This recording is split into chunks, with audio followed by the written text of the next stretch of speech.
Bienvenidos y bienvenidas a este cuarto y último seminario 2022 de la bancaria, en este ciclo de los trabajos del futuro y el futuro del trabajo. Recuerden que hemos tenido tres charlas extraordinarias, y estuvo Jairo hablándonos un poco de economía coyuntural, Mercedes de Alessandro hablándonos de economía feminista, Santi Birinkis hablando un poco de cómo lo digital está modificando nuestra perspectiva de trabajo. Y para esta última charla hemos convocado a otro lujo, otro amigo, que la verdad que las charlas que da son extraordinarias y espero que las disfruten tanto como seguro yo las voy a disfrutar. Va a estar con nosotros Sebastián Campanario. Sebastián es economista, es licenciado en economía, pero sobre todo se dedica mucho a el periodismo y la divulgación de la economía, entre otros lados, en el diario La Nación, donde todos leemos religiosamente su alter eco de los domingos y otras notas que realmente son extraordinarias para hacernos ver otro mundo. Es autor de varios libros, es autor de Ideas en la ducha, es autor de un libro sobre economía con Martín Lustó, es autor también más recientemente de Revolución Senior, sobre cómo la tercera edad está influyendo muchísimo en la economía y cómo debemos considerarla muy especialmente en todas las actividades que estamos realizando. Y su último libro es El futuro del bienestar. Está este concepto antiguo y nuevo al mismo tiempo, ¿no? De el bienestar como algo necesario para una sociedad, para una empresa, para una institución, y hacia dónde vamos con el bienestar. Pero bueno, vamos a largar entonces este último seminario con Sebastián, que nos va a dar una visión más bien general sobre el futuro del trabajo, sobre el bienestar también, sobre los temas que él viene trabajando y que nos ha parecido con Nico Trota, con todo el equipo, que es muy interesante para toda la comunidad de la bancaria. Así que, hecha esta presentación, los dejo en manos de Seba, y hacia el final yo vuelvo, me quedo acá por supuesto, y haré un par de preguntas en nombre de la comunidad de la bancaria. Seba, muchísimas gracias por participar. Todo tuyo. Muchas gracias, Diego, por la presentación. Gracias a la bancaria por la invitación. La verdad que para mí es un lujo. Toda la gente que nombraste antes son todos grandes amigos, así que nada, un placer completar esta grilla y como siempre digo, un placer enorme hablar con vos. Estoy leyendo un libro clásico, que es este, no sé si lo tienen. Me está encantando, si te lo abro está todo comentado, todo subrayado, todo así que estoy muy contento con haberlo leído. Si te parece voy a empezar a compartir pantalla Claro. para conversar un poquito sobre este tema que es tan amplio, ¿no? Que es el tema de futuro. Pusimos tentativamente como nombre Futuro de Tiempo Real, igual más allá del rato que tenemos ahora juntos para conversar, los que quieran seguirme en redes, acá tienen mi mail y mi dirección de Twitter. Twitter es la red en la cual más estoy, y podemos ir conversando en redes sociales. Para arrancar, es un tema súper amplio, pero si yo tengo que resumirlo en dos grandes macro tendencias a lo que está pasando en este campo de la transformación, innovación, futuro, campo tan amplio del cual escribo en La Nación y algunos libros. Diría que hay dos temas centrales, que uno es la aceleración, ¿no? De todo lo que está pasando, y el otro tema es el aumento de la complejidad de todo lo que está sucediendo, y ahora vamos a hacer doble clic en estos dos conceptos, ¿no? Pero a mí me gusta mucho como metáfora para hablar de esta aceleración. Gente hace poco del mundo cripto me hablaba de los años perro y yo no entendía bien qué era, les pregunté qué son los años perro. Y viste, digo, no sé si vos tenés perro, gato, alguno del auditorio tiene de mascota, que el equivalente a un año perruno son 7 años humanos, ¿no? Un perro vive 10 años, más o menos 12, depende de la raza.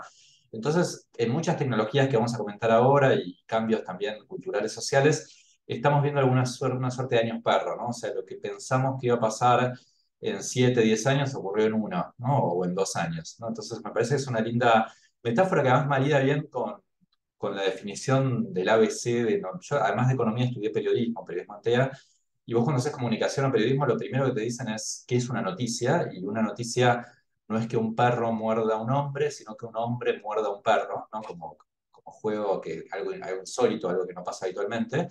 Y a mí lo que me pasa como periodista con estos temas es que estoy viendo por todos lados humanos mordiendo perros. O sea, todo lo que hay alrededor nuestro hoy es un título, y nunca en 25 años de carrera yo tuve tantas historias para contar el fin de semana. Si les muestro ahora el cuadernillo que tengo, donde voy anotando lo que tengo ganas de escribir, no llego ni en tiempo ni en espacio a la cantidad de cosas que hay hoy para contar. Todos los días tenemos títulos que son para mí títulos de etapa en inteligencia artificial, en computación cuántica, en biotecnología, en varias de las avenidas de cambio que vamos a ver ahora, y no llegamos, los periodistas, los divulgadores, a contar la magnitud, para mí, del cambio que estamos viviendo, con lo cual hay una especie de subestimación de lo que está ocurriendo, de alguna manera, ¿no? Si uno pone la palabra sin precedentes en Google, vieron que en Google uno puede poner una palabra y te sale la tendencia de uso, la palabra unprecedented pega un pico en el último año, no hay precedentes del uso de la palabra sin precedentes en los últimos tiempos.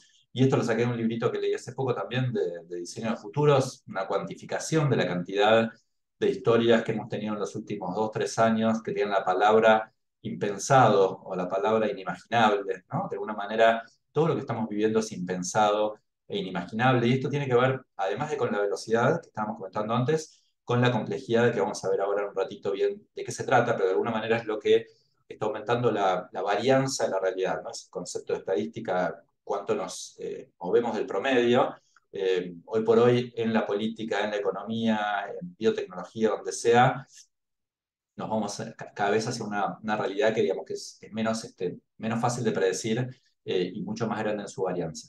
Vamos a empezar por lo más obvio del cambio, que es la digitalización, ¿no? Acá sí vemos muy claramente el tema de los años perro, ¿no? Con la pandemia, todo lo que estaba pronosticado que pasara en teletrabajo, en telemedicina, en teleeducación, en 5, 7, 10 años, terminó ocurriendo en un año y medio, 2 años, ¿no? Acá estos son algunos números de McKinsey, pero que cuantifican, digamos, cuánto crecieron estas avenidas digitales, y pasó exactamente eso, ¿no? Lo que estaba pensado que pasara para el 2030 terminó pasando de golpe, todo muy apalancado con grandes novedades en el campo de la inteligencia artificial. Yo les contaba recién que todo el tiempo, todos los días a mí en Twitter hablamos de estas cosas y me llegan cosas de este tema, y todos los días veo, como les decía antes, alguna noticia que me parece que es de tapa en este tema, pero hay una que ocurrió hace un año, por contarles una, que es la difusión de nuevos sistemas de lenguaje natural, ¿no? O sea, por ejemplo,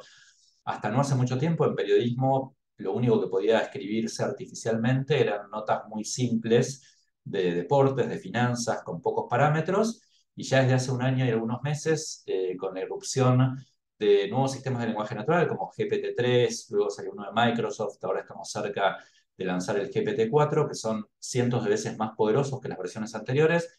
Ya se pueden escribir notas de tapa, notas de escritura creativa, ¿no? Casi completamente de manera artificial, y esto tiene enormes consecuencias en la vida cotidiana, ¿no? En general, yo cuando escribo de este tipo de temas, que a veces son un poco abstractos, ¿no? Y queda medio feo hablar de estas siglas y espanto a los lectores, ¿no? El domingo, si hablo muy abstracto en el primer párrafo, busco alguna historia personal, alguna historia humana para narrar esto, y en una especie de resumen que hice de inteligencia artificial hace unos meses, di con un programador que vive en Seattle, que se llama Colin Mail, que es este que ven acá en la foto, que ahora tiene 35 años, y que contó en Twitter, y yo lo contacté y lo entrevisté para el diario, una historia muy increíble. Él, cuando era muy chiquito, se cayó, estaba upa de una tía, la tía accidentalmente, obviamente se le deslizó los brazos, y él tuvo un golpe en el hombro izquierdo y quedó muy dolorido durante mucho tiempo, durante décadas. Ningún doctor podía dar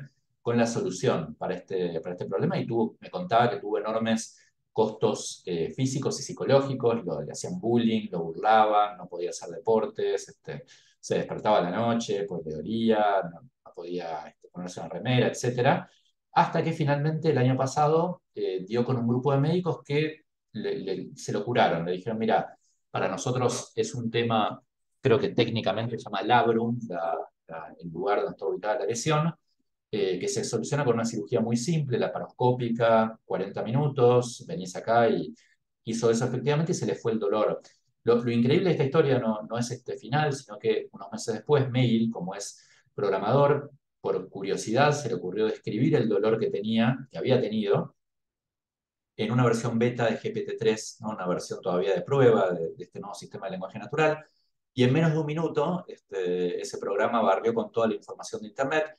Mail no puso ninguna palabra que uno pueda decir, bueno, le está sugiriendo la respuesta, me mostró la descripción, era completamente normal, y en menos de un minuto la GPT-3 vino con la misma respuesta que le habían dado los médicos, ¿no? O sea, que si esto hubiera existido en las décadas anteriores, él se hubiera curado mucho antes, ¿no? Entonces empezamos a ver resultados muy concretos de todo lo que está pasando. Yo creo que en materia médica, lo escribí la semana pasada en La Nación, los dividendos de, por ejemplo, una tecnología que ya es vieja, la inteligencia artificial, que es la lectura algorítmica de imágenes, está llegando mucho antes de lo que se pensaba, ¿no? Y estamos hablando, como decía antes, de descubrimientos que la inteligencia artificial ya llevan 10 años. O sea, todavía tenemos por explotar en el mercado y por difundir todo lo que se descubrió después, ¿no? El famoso Festival de Toronto del 2012, que fue la explosión de tecnologías de lectura de imágenes. Bueno, ya ocurrió hace 10 años, ¿no? En general, uno ve que en la pandemia las grandes historias de innovación tuvieron que ver mucho con ciencias de la vida, ¿no? O sea, lo rápido que se hicieron las vacunas, la tecnología de Pfizer y Moderna, ¿no? De ARN mensajero. Esas fueron las grandes historias cuando uno tiene que decir, bueno, qué gran historia de transformación, de innovación hubo en los últimos 2, 3 años. Fueron esas, y tampoco es casual que pase eso, porque eh, hay mucha gente muy inteligente, y no necesariamente del campo de la biotecnología, que está afirmando que estamos iniciando las grandes décadas de las ciencias de la vida, que así como en los últimos 50 años la revolución digital fue lo que apalancó, digamos, el cambio, ¿no? La invención de la computadora, ahora estamos iniciando una o varias décadas en las cuales las ciencias de la vida, en un sentido muy amplio, ¿no? O sea, acá no se imaginen solamente salud, sino que estamos hablando de energía, de alimentos. Uno cuando habla con chicos de startups de biotecnología, te dicen que no dentro de mucho tiempo todos los materiales que nos rodean, acá en el escritorio del Diego, el mío, eh, van a poder ser producidos, sintetizados en un laboratorio en algún momento, ¿no? No sé si el año que viene o dentro de 5 o 10 años, pero en algún momento esto va a pasar, o sea que imagínense el impacto económico que tiene eso. Y Mark Andreessen, que es un inversor y tecnólogo de la costa oeste de Estados Unidos, que dijo una frase que fue muy premonitoria hace 10 años, que fue un título de una entrevista que le hicieron en el Washington Post, que fue el software, la programación, se está comiendo el mundo, y cuando lo dijo, no era algo tan obvio decir esto en el 2011, porque las empresas más grandes del mundo eran empresas de energía, de petróleo, de bancos, no eran empresas de tecnología. Y hoy por hoy las 10 empresas más valiosas del mundo son todas empresas de tecnología. Y Andreessen hoy lo que está diciendo es esta frase, ¿no? Que es que las ciencias de la vida se están comiendo el mundo. Esto lo dice la casa de inversión de Andreessen, lo dijo alguna vez Steve Jobs antes de morir, lo dijo Vitalik, el de Ethereum, ¿no? El de cripto. O sea, lo dice gente que no está tampoco en el área necesariamente en el área de ciencias de la vida. Y luego hay una cantidad de tecnologías más de ciencia ficción, ¿no? Que todavía no sabemos si van a desplegarse el año que viene, en la segunda mitad de la década, en la década que viene. Yo cada 2 o 3 meses hago una especie de relevamiento del tema eh, cuántico aplicado a computación, a información. Es un tema bastante críptico, pero a mí me divierte ver qué está pasando. Esto que ven acá es una computadora cuántica de IBM que sale decenas de millones de dólares, y cuando uno habla con científicos de Google, de Intel, de Microsoft, de las empresas que están trabajando bien el tema quantum, hay algunos que hablan de una velocidad doblemente exponencial, ¿no? O sea, en general en tecnología se habla de la exponencialidad. Acá, digamos, hay procesos que son una potencia de potencia, ¿no? Es una velocidad, para que ustedes tengan una idea del mundo del universo, ¿no? Del mundo del espacio y no del planeta Tierra, pero sí está ocurriendo. Y cuando esto pasa, hay cosas que se vuelven difíciles de contar o de narrar, ¿no? Hay un librito que a mí me gusta mucho de un divulgador italiano, se llama Carlo Rovelli, que se llama El orden del tiempo. Es una historia de lo último que se sabe sobre tiempo, y obviamente con mucho de cuántica, que se los aconsejo porque no hay que ser experto ni nada. O sea, Rovelli es un tipo que escribe maravillosamente bien, y él en el capítulo 7 de este libro dice que para algunas avenidas de cambio, nuestro idioma, y no solo el italiano, sino el castellano, el inglés, no tiene una gramática adecuada, ¿no? O sea, para describir lo que está pasando en computación cuántica, no tenemos palabras ni siquiera para contarlo.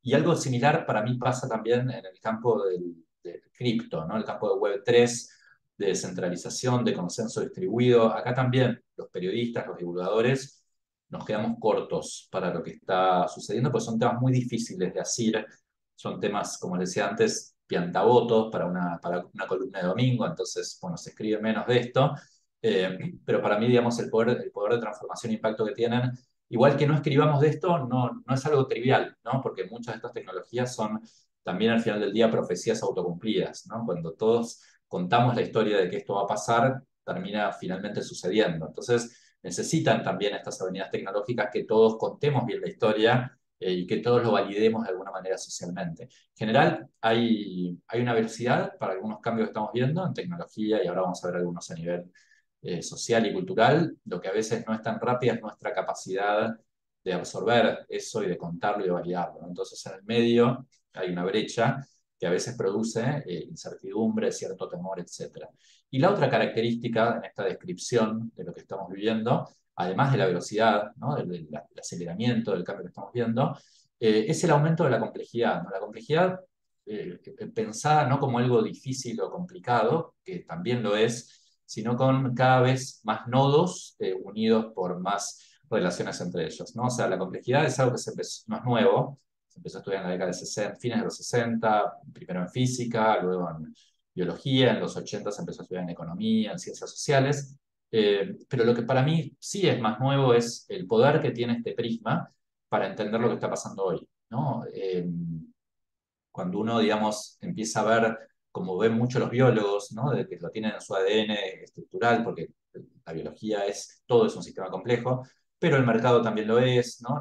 Nuestro cuerpo humano, todo uno puede verlo como nodos unidos por distintas interrelaciones. Y lo que tenemos hoy es un mundo en varios órdenes de magnitud más complejo que el que había hace poco tiempo, ¿no? Más complejo, mucho más complejo, por ejemplo, que el que había antes de la pandemia, ¿no? Y cuando esto sucede, cuando uno mezcla la velocidad de interacción con que todo tiene que ver con todo, ¿no? Como decía Pancho Ibáñez, yo escribí una vez una columna en La Nación que se llamaba La Pancho Ibáñez Nomics, ¿no? O sea, esta frase para mí hoy es muy gráfica para entender lo que está sucediendo. Empiezan a emerger determinadas dinámicas y formas, digamos, y estrategias que uno puede utilizar para moverse, para surfear un poco esta ola de cambio tan abrupto, ¿no? Uno puede pensar que muchos de los problemas que nos rodean son de alguna manera hidras o monstruos de varias cabezas. Uno piensa en el cambio climático, el COVID, ¿no? El COVID tiene una cabeza biológica, una cabeza política, una cabeza económica, una cabeza social.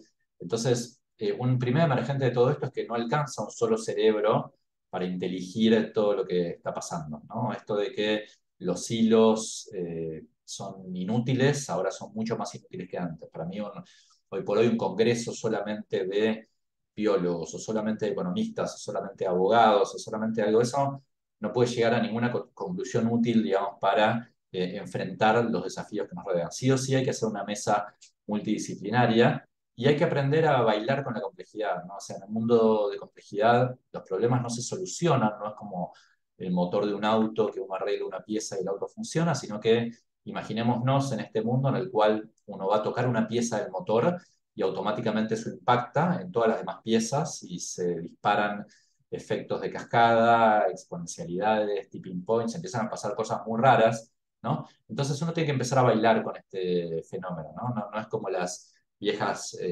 prácticas de consultoría en que decían, bueno, en una empresa la parte que no funciona es esta y si la solucionamos la empresa va a andar bien. Eso ya es algo que hoy no sucede. Otro emergente de este mundo que me parece que es interesante es que cuando uno tiene un contexto de mucha velocidad de cambio, de mucha complejidad, se tiende en general a sobreestimar el cambio de corto plazo y a subestimarlo a mediano y largo, ¿no? O sea, si hoy, les doy un ejemplo concreto, si hoy estamos viendo una charla de innovación o leemos un libro sobre cambios, tenemos la sensación de que todo cambia mañana, ¿no? Que viene una ola gigante y el trabajo que estamos haciendo ya no sirve más mañana y eso no va a pasar, ¿no? Todos vamos a estar de acá a 6 meses haciendo algo muy parecido a lo que estamos haciendo ahora, pero lo que sí es muy probable es que de acá a 5 o 10 años estemos haciendo algo muy distinto a lo que estamos haciendo ahora y eso lo podemos ver para atrás, ¿no? O sea, yo como periodista lo que hacía hace 10 años, digo, esto que estamos haciendo ahora, hablando con Diego en Zoom, digo, era impensado no hace 10 años, hace 3 o 4 años, ¿no? Entonces, no hay que ponerse muy ansioso con cambiar 180 grados de hoy para mañana, porque eso seguramente va a redundar en algún error, pero sí pensar muy estratégicamente en que todo va a cambiar mucho de acá a 5 o 10 años, ¿no? Y también entrar en ese cuadrante del conocimiento de lo que no sabemos, ¿no? O sea, cuando pasa también esta combinación de aumento de la velocidad de cambio con mayor complejidad, bueno, tiene mucho sentido plantearse estrategias personales para nadar en ese cuadrante del conocimiento. Bueno, el conocimiento se puede dividir de muchas maneras. Esto me lo dijo, siempre me lo resaltaba mucho un amigo en común que tenemos con Diego, que es Andrei Vashnov, un ruso divino, que hicimos un libro juntos y es un tipo, un extraterrestre, esos súper inteligentes, y él me decía que vos, hay cosas que sabés, hay cosas que sabés que no sabés, hay cosas intuitivas que no sabés que sabés, pero el 99,9% del conocimiento es lo que uno no sabe que no sabe, ¿no? Y para estar ahí hay que seguir en redes sociales a personas que piensan distinto que nosotros, hay que leer cosas raras, hay que hacer cosas para las cuales uno cree que es malo, ¿no? Yo, no sé, creo que soy malo dibujando y bueno, justamente por eso, eso lo cuenta un montón Diego en su nuevo libro La ciencia de las ideas. Y también, digo, tener en cuenta que cuando todo está cambiando tan rápido como ahora, todo lo que no sabemos ya está disponible, ¿no? No estamos hablando de tecnologías del 2030, del 2050. Esta charla se llama El futuro en tiempo real justamente por eso. Estamos hablando de cosas que ya están pasando, ¿no? Por ahí no están, como dice Gibson, un futurólogo, igualmente distribuidas, ¿no? Por ahí en algunos lugares están más presentes, en algunos sectores más presentes que otros, pero ya existen, ¿no? Entonces tiene mucho sentido asomar la cabeza y ver qué está pasando. Porque la suerte al final del día es suerte entre comillas, ¿no? En realidad es una función de dos variables, ¿no? Por un lado, del azar, que al azar por definición no lo podemos pronosticar y no lo podemos controlar, porque es el azar, pero hay una parte de la ecuación de la suerte, entre comillas, que es cuánto interactuamos nosotros con el azar, ¿no? O sea, cuánto hacemos cosas distintas todo el tiempo, hablamos con gente que no conocemos, estamos en redes sociales, vamos a eventos. Hay que dejar una parte de la semana, en la medida de lo posible, para aumentar nuestra velocidad de interacción con el azar. Es increíble, pero en el mundo del entretenimiento, ¿no? En el mundo de la divulgación también, hay un montón de casos que cuentan cómo la persistencia, que siempre fue importante, pero en un mundo de complejidad es todavía mucho más importante, ¿no? Porque uno tiene que jugar muchos billetes de lotería para tener lo que se llama un cisne negro, un positivo, ¿no? Es un evento con mucha suerte, entre muchas comillas. Por ejemplo, hay un libro divino de un físico que se llama Leonard Mlodinow, que se llama El andar del borracho, es un libro sobre el azar, que está lleno de ejemplos como estos dos que les cuento acá. ¿Cómo se llama? Brad Pitt fue a 87 audiciones antes de que lo tomaran en su primera spot publicitario. O sea, 86 personas le dijeron que no y a Brad Pitt, ¿no? No es ninguno de nosotros, pero él se bancó 86 no antes de ser actor. John Grisham es el autor más vendido de la historia, vendió millones de ejemplares. La primera novela de Grisham vendió millones de ejemplares, vendió más, para tener una idea, más libros que la Biblia. Y él fue a 27 editoriales, 26 le dijeron que no, la número 27 le dijo que sí, ¿no? Yo les pregunto a ustedes, ¿cuántos no se bancarían?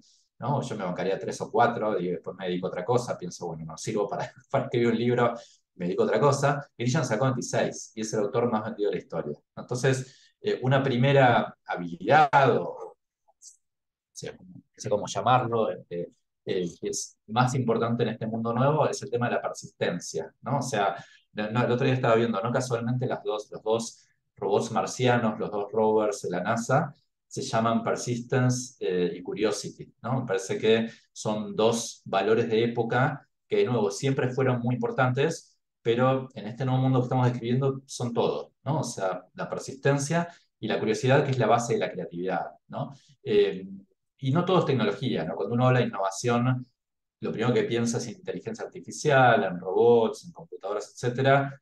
Y hoy por hoy estamos viendo fenómenos de cambio en temas sociales que son tan exponenciales o tan verticales en su dinámica de cambio como las tecnologías que estamos describiendo, ¿no? En general, los seres humanos tendemos a sobre-tecnologizar el futuro y a subestimar los cambios sociales y culturales. En Volver al Futuro 2, cuando se filma, lo bueno que tienen las películas que ven un futuro a varias décadas es que, como ya ocurrieron, pues estamos medio viejos ya, entonces este es el año que ocurrió Mad Max, en 2022, en 2019 ocurrió Blade Runner, son lindos experimentos para ver, bueno, cuánto le pifiamos y cuánto no.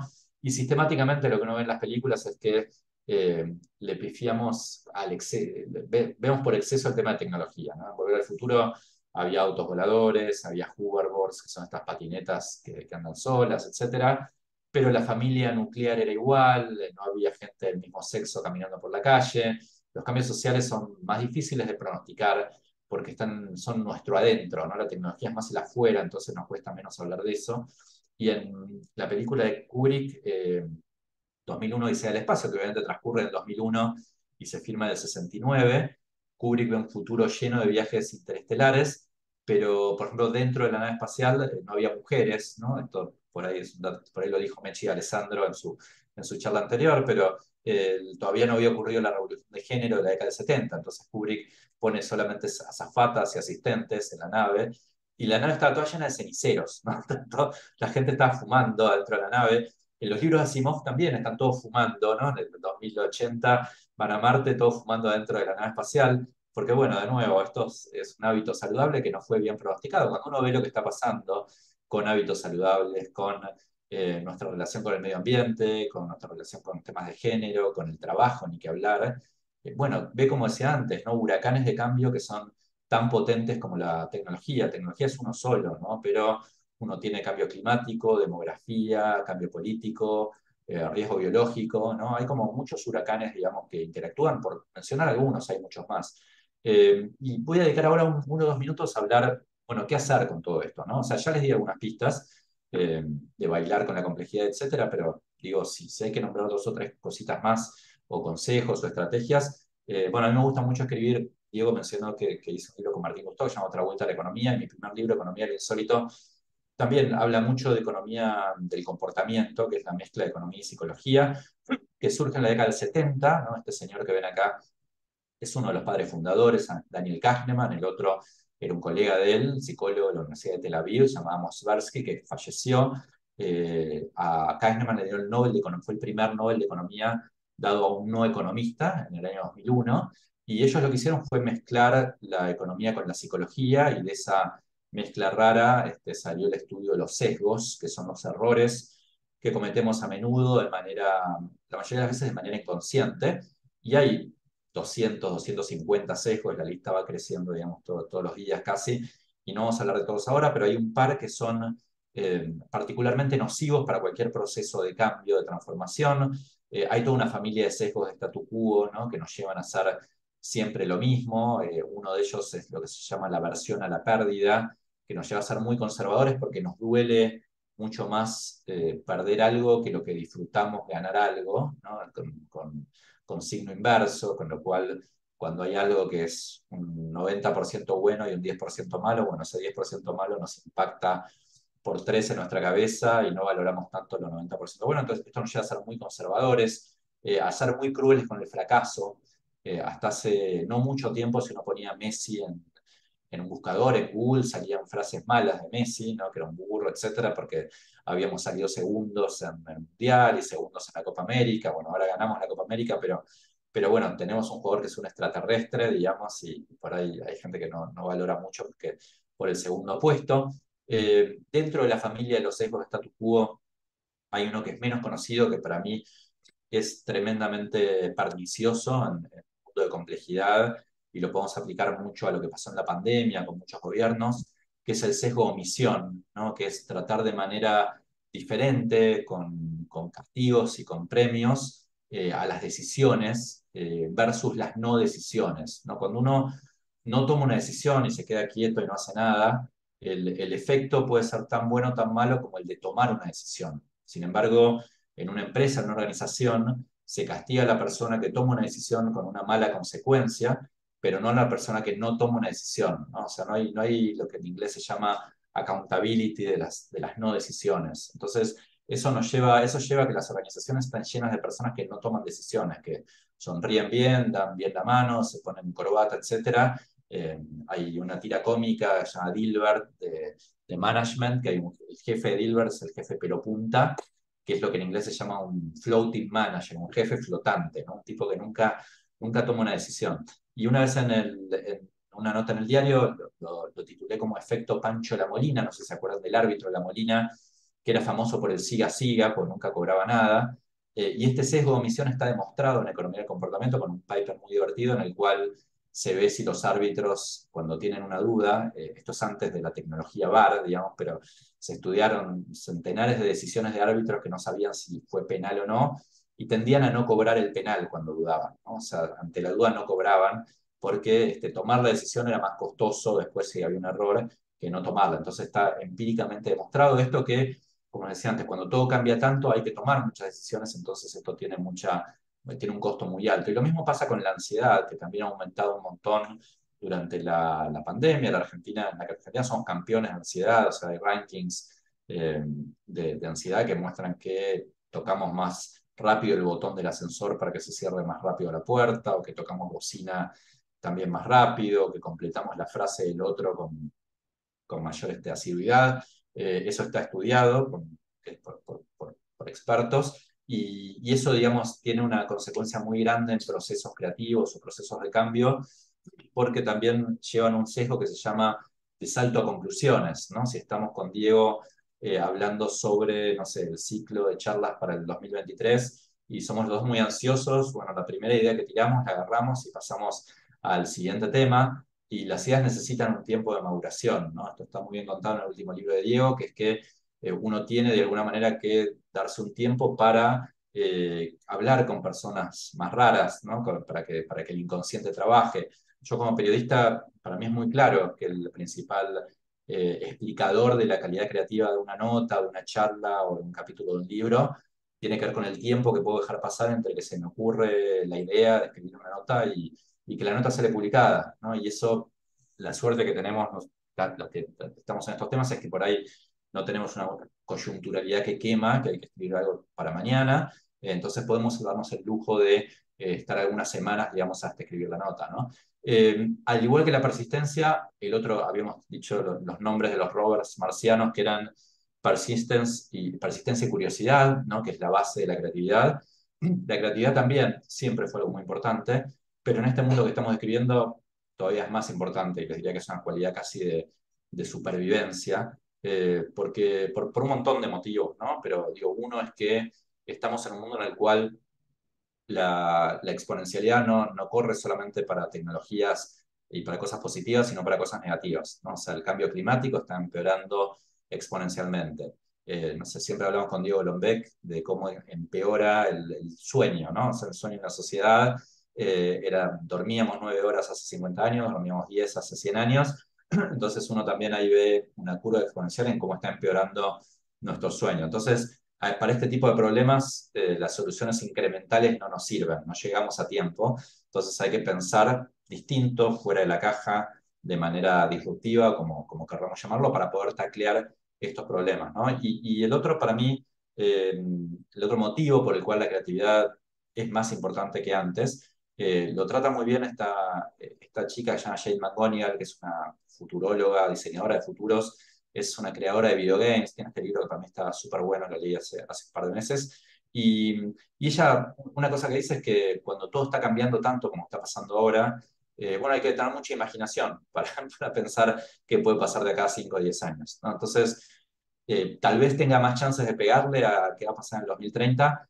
un buen escritor de ciencia ficción imaginativo que un economista, que lo que hace es hacer el escenario base del año pasado y bajar todo más o menos 2-5%, ¿no? Entonces, este es un segundo motivo por el cual la creatividad, que es unir puntos de manera distinta, de manera original, como vemos bien en este gráfico, sea mucho más importante que antes, ¿no? Hay muchas historias que grafican esto. Yo, la primera nota que hice para una sección que hacía de creatividad en el diario, entrevisté a esta señora que era una creativa de Lautrec en la década del 80, que tenía las cuentas de Chocolinas y de Mendicrim, y se le ocurrió hacer la chocotorta, patentó la chocotorta, la inventó, es una historia icónica del mundo de la creatividad.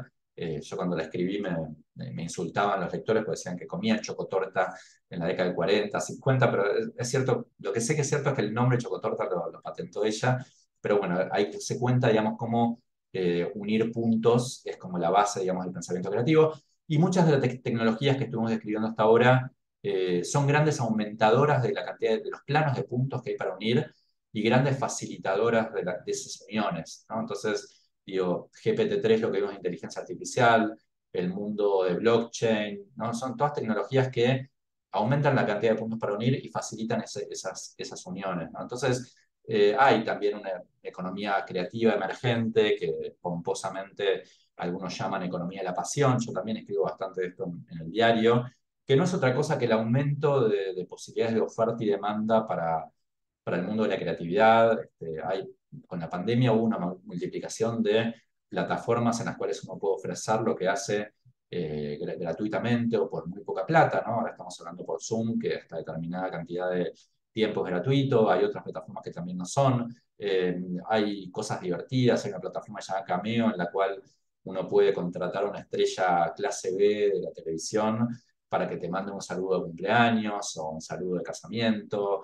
El año pasado este señor, que es de la serie The Office, se llama Kevin, un personaje que es un contador, que no es el principal de The Office, ganó en un mes $1 millón mandando saluditos de cumpleaños. No sé si vamos a poder verlo acá. Bueno, acá. No se ve, no se escucha el sonido, pero manda un saludito, valía $299 y mandó miles y ganó $1 millón en un mes. Y todo esto combinado también con nuevas habilidades. Nosotros con Diego tenemos hijos adolescentes que seguramente tienen TikTok, ¿no? Y estamos criando una generación experta en edición audiovisual. Yo tengo alumnos chicos en la Universidad de Arizona que tienen 19, 20 años, para quienes es más fácil mandarme cuando les doy una consigna, lo hacen más rápido editar un video corto que mandarme una página de Word escrita, ¿no? O sea, les sale más fácil y más rápido. Entonces, va a haber pocas para mí profesiones más disrumpidas que la dirección de cine, porque hoy por hoy los chicos están editando y filmando al mismo tiempo, ¿no? Fíjense esta chica que está haciendo eso, ¿no? O sea, está filmando un video, filmándose y editando al mismo tiempo. Y después el producto sale directamente. Entonces, digo, después de la pandemia, como hongos después de la tormenta, estamos viendo una multiplicación de ideas, de negocios, de productos, de servicios. Vuelvo al principio de la charla, nunca como periodista, digamos, tuve la cantidad de historias de humanos mordiendo perros que hay. Y es muy difícil competir con la gente que se divierte haciendo lo que hace, ¿no? O sea, yo no tengo ningún tatuaje en el cuerpo, pero si me tuviera que tatuar algo, me tatuaría esta frase que la vi anónima en Twitter hace unos meses, la puse en el libro, la di vuelta un poquito y trato de contarla. Yo como periodista cuando voy a una empresa que veo que hay gente divertida, bueno, eso es un buen indicador de que las cosas van a salir más o menos bien. Y lo contrario, cuando veo gente aburrida, ahí empieza que ahí suenan alarmas y luces naranjas y rojas. En cualquier debate de futuro como el que estamos viendo hoy, discusión, hay una tensión inevitable entre distopía y utopía, ¿no? Entre gente que es más optimista o pesimista. A mí me gusta mucho un concepto de un filósofo norteamericano que habla de la ambitopía, que es una especie de Corea del centro de la futurología, que es decir, bueno, estamos viviendo en un mundo distópico donde hay señales distópicas, pero esas señales, ojalá nos lleven a torcer, tal vez en algunas cosas las cosas tengan que empeorar más para empezar a mejorar, ¿no? Y esto también está modelizado en algunos estudios de teoría de los juegos. Y esto marida bien con algo que dijo varias veces una escritora francesa, que es Marguerite Yourcenar, que ella decía que, bueno, está bueno ser optimista porque al final del día los optimistas y los pesimistas nos encontramos en el mismo lugar, que es la realidad, ¿no? De acá a unos meses todos vamos a estar ahí en ese mismo lugar y en el medio los optimistas la pasamos un poco mejor, ¿no? Y Víctor Frankl, que es otro autor clásico, que escribió un libro también increíble, que lo releí ahora en la pandemia, una de las cosas que hice fue acomodar de nuevo la biblioteca y agarrar libros que había leído hace mucho y ya cerca de los 50, la memoria que es cada vez más frágil. Entonces es una de las ventajas que no tiene esta edad, ¿no? Que puede ver series de nuevo o leer libros y disfrutarlos como si fuera medio la primera vez. Este libro tiene 1000 insights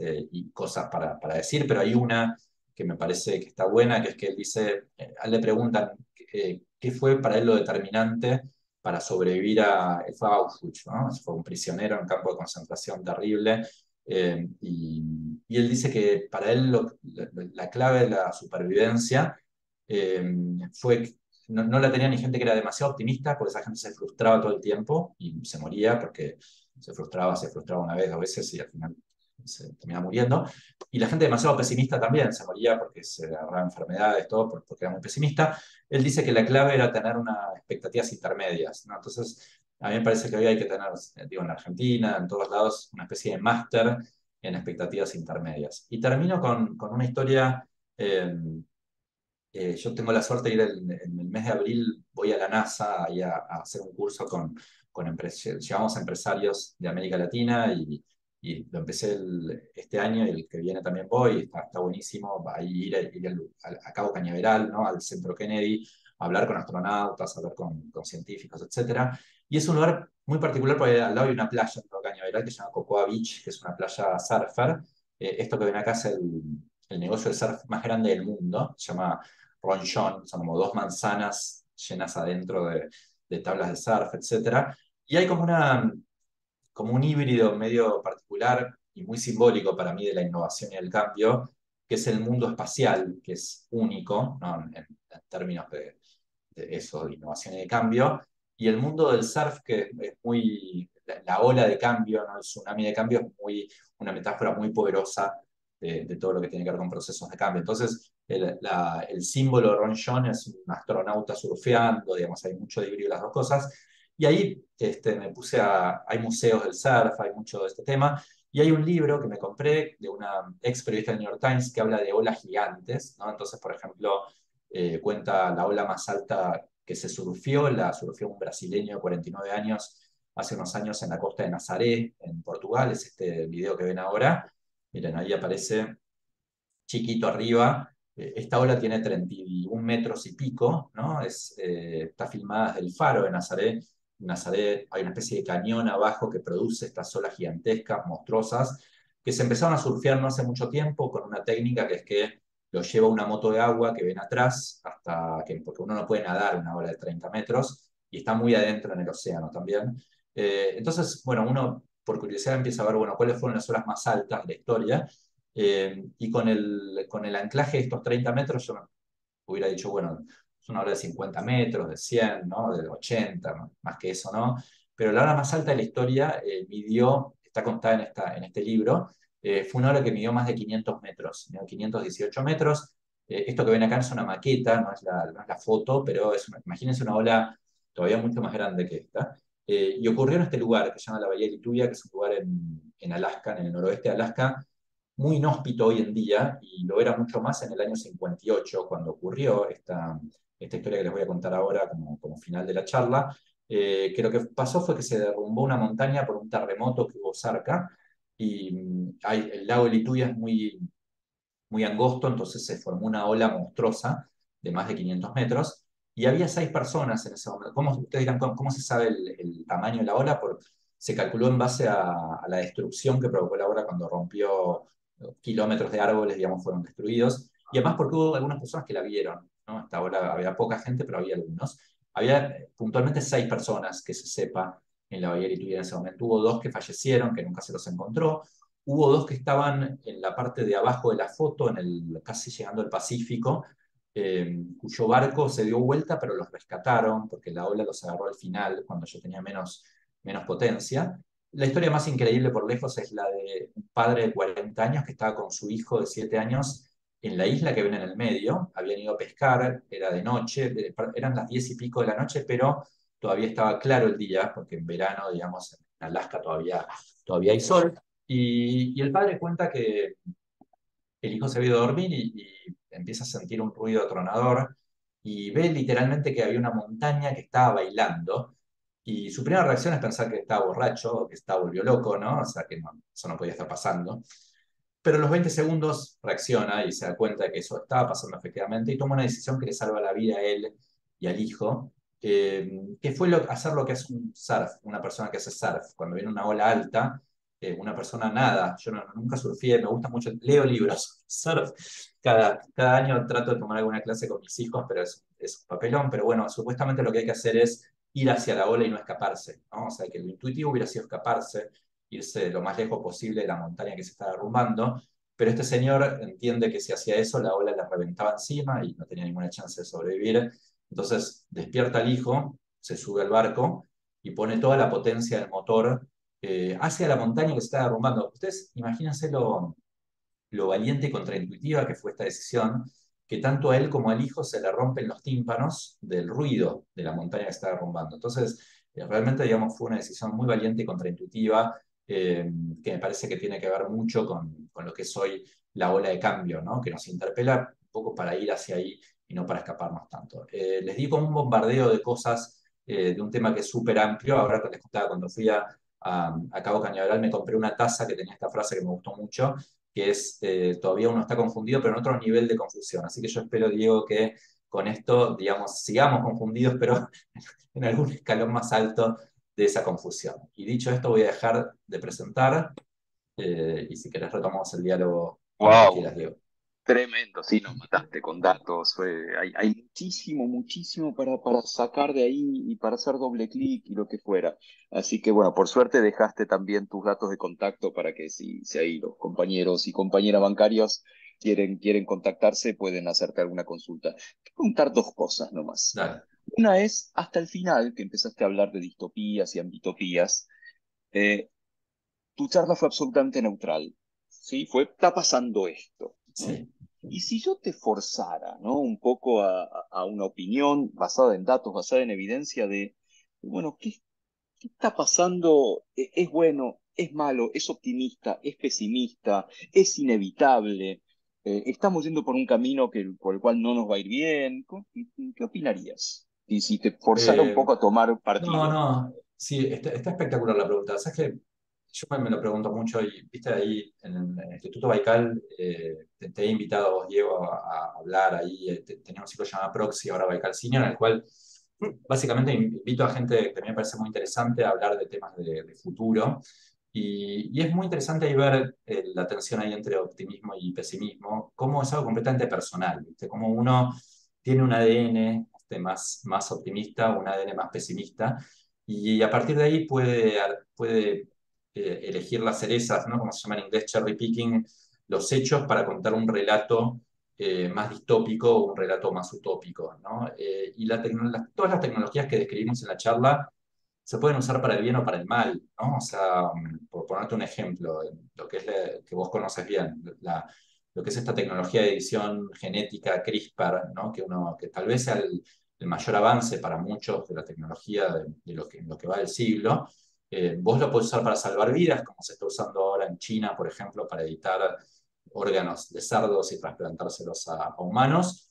O podés inventar un mosquito que contagie una enfermedad mortal a millones de personas en 10 días, que Bill Gates creo que alertó sobre eso hace unos meses, ¿no? Entonces, viste, las tecnologías no son lluvia que viene y nosotros, como mucha en Silicon Valley se usa mucho ese discurso, ¿no? Nosotros no tenemos nada que ver, nosotros hacemos la tecnología, después los humanos, y es mentira, porque en la génesis de una tecnología también, en el diseño, digamos, uno puede hacer que sea más para el bien o para el mal. Yo tengo una personalidad muy, muy optimista, ¿viste? A veces por ahí yo tengo hijos como vos, adolescentes, y me pregunto un poco cómo va a ser para ellos la vida con el cambio climático, por ejemplo, ¿no? Que es Por por donde ejemplo. Sí. por ahí yo veo más posibilidades de que todo se vaya al diablo, ¿no? Porque hay cosas que ya están fuera de nuestro alcance, ¿no? O sea, ya es como cuando uno habla con la gente por ahí más crítica con el tema climático, más pesimista, te dicen es como que ya una heladera, viste, la descongelaste, viste, no podés Ujú, volver a hacer el ujú. hielo, y eso está pasando y no sabemos cuáles son las consecuencias de eso. Entonces, si querés por ese camino, yo soy un poco más pesimista. Por otros, viste, nada, la pandemia, creo que reaccionamos, a pesar de todo el caos inicial, reaccionamos mejor de lo que se hubiera esperado, ¿no?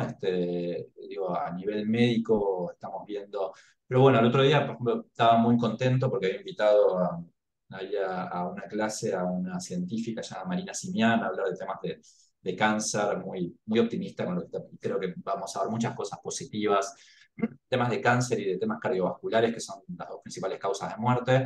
Pero el mismo día, por ejemplo, leí un estudio que decía que de acá a 5 años va a haber más muertos por golpes de calor que por Ah, cáncer, ¿no? O sea, claro, claro. desaparecen esos dos jinetes del apocalipsis, pero Sí, aparecen sí, otros sí. nuevos, ¿no? Eh, pero si me tenés que forzar, yo soy viste, tengo ADN más optimista, entonces creo que las Ok, cosas no van a ser tan terribles. Creo que vos, de ok. alguna manera, también Sí, estás por totalmente, ese lado. Como Marguerite Yourcenar, Está muy seguramente. bien, está Y muy la bien. otra es, en tus ejemplos, no abordaste mucho el mundo financiero, sí que es un mundo de particular interés para la asociación bancaria, ¿no? Es un mundo enorme, necesario, un mundo Sí, que debe ser inclusivo, ¿sí? La verdad, la bancarización debiera ser universal, porque si no, es mucho más fácil hacer curros y que la gente sí, no esté bien y lo que fuera. Eh, Ahí también hay un cambio digital muy importante para el cual nos tenemos que preparar, ¿no? sí.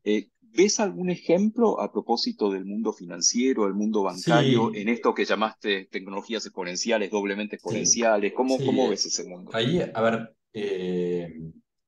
a veces no hablo mucho de cosas de economía porque estuve 20 años editando notas de economía, de finanzas, de Sí. impuestos, todo. Llegó un momento que dije, bueno, basta, pero hay infinitos. Lo que tiene el tema financiero, si querés como marco general, eh, cuando vos estudias economía hay una materia llamada finanzas públicas que te dan el libro de Stiglitz, famoso, él fue el que empezó a Ujú, hablar de las fallas de mercado, ¿no? De las famosas fallas de mercado y las asimetrías y todo eso. Y hay como sectores que son como los reyes de las fallas de mercado, son el sector de la salud, educación en algún punto también, y el tema financiero. Son como los tres sectores, ¿viste?, del libro de texto, donde, qué sé yo, en el sector financiero existe información asimétrica, en el de la salud también. Eh, hay un montón de, digamos, de cosas que estudió Stiglitz y después muchos economistas más que tienen que ver con esto. Y cuando vos tenés tantas fallas de mercado, tenés un incentivo mucho más grande a la innovación, ¿no? Porque ujú, el premium de innovar ahí, de competir, es mucho más alto que claro. en un sector que es más eficiente, digamos. Entonces, yo creo que no es casual que veamos tanta fintech, tanta apuesta a cripto, no tanto cripto, sino blockchain, digamos, a disrumpir el mercado financiero. Hay como modas, ¿no? O sea, si me hacías esta Ujú. pregunta hace un año, todo el tema cripto se venía a comer la cancha, ¿viste? Y ya los bancos iban a desaparecer este año, y eso no Pero pasó, no, ¿no? Y no, de ninguna manera. hoy el No, claro. Bitcoin está, ¿viste?, en un tercio de su valor histórico y está todo más, mucho más de capa caída. Entonces, probablemente, digamos, haya muchas modas que los periodistas, ¿viste?, muchas veces exacerbamos para bien y para mal.